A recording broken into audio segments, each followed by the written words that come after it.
What's up people, this is Vishal bringing you another video on polyfills, and this time we're going to talk about bind, apply and call. So without wasting much time, let's go. So the polyfill for bind, apply and call became a popular interview question since the time we started binding our React callbacks with this, so that we could access the props and state inside the callback function. Now that we know the context of the problem, let's look at the screen and first understand what these functions are and what they are actually doing, so that we can write the polyfills for this. Okay, so on the screen I have a test object, okay, which has a key called A, which is pointing to 123, B pointing to 456. I have a function called tester, which is taking in two arguments A comma B, and it is returning a string over here. But if you notice the implementation of tester, it is using the this keyword, right? So right now this keyword is not pointing to anything, it is pointing to the same function. But what I want to do is I want this dot a to be pointing to test dot a and this dot b to be pointing to test dot b. Okay, and that's when bind, call and apply would be helpful for me. So let's first try to solve the problem with the actual bind. So I'm repeating the problem again. We want this to be pointing to the test object, so that this dot a becomes 123 and this dot b becomes 456, while these a comma b are the arguments that are passed to the function. Okay, so using the actual bind, we would write it like this: const let's call it bind executor, and we would write tester dot bind, and in this we need to first pass the scope. Okay, and for us the scope would be test, because we want test to take the values of this dot a and this dot b. Okay, so test, and let's pass a comma b as 80 and 90. Okay, so what bind does, it returns another function, so which I'm storing inside bind executor. Now let's call console.log and executor bind executor.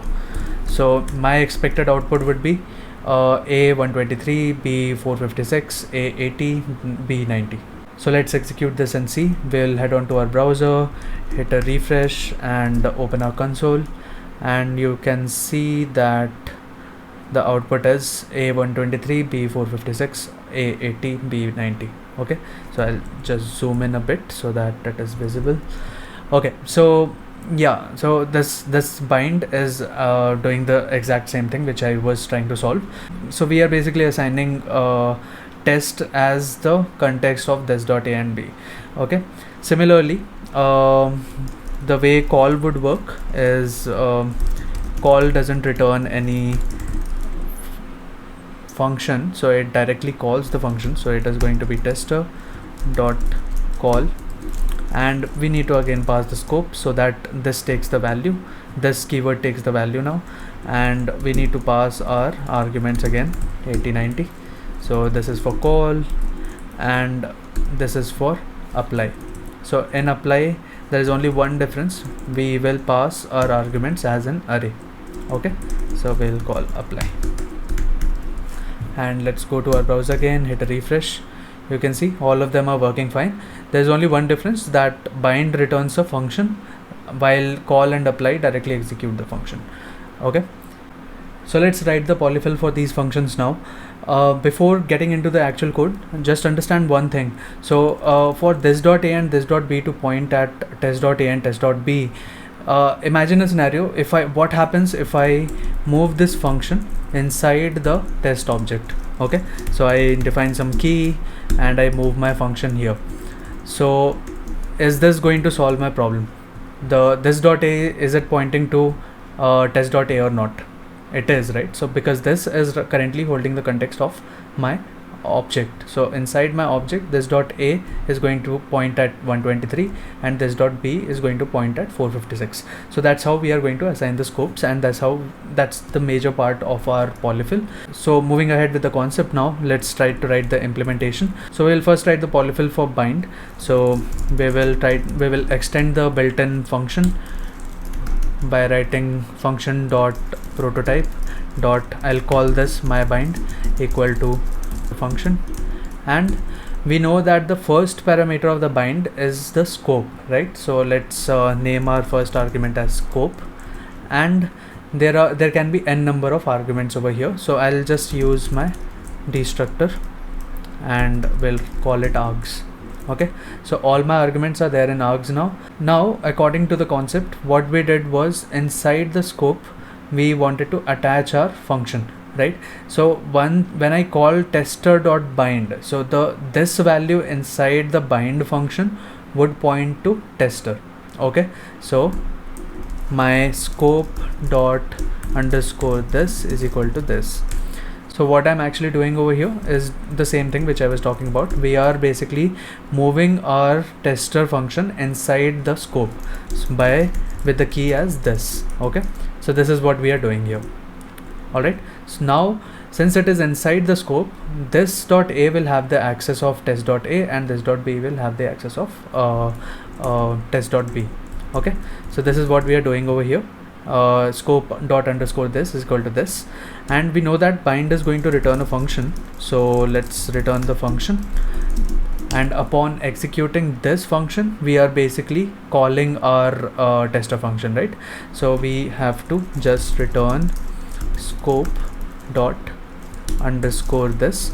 So underscore this because we know that we are storing the function inside underscore this. So the scope dot underscore this, we are going to call this function, and we need to pass our a comma b, right? So all my arguments are there inside args, so I'll just going to pass it as args. Okay, so this is my polyfill for bind.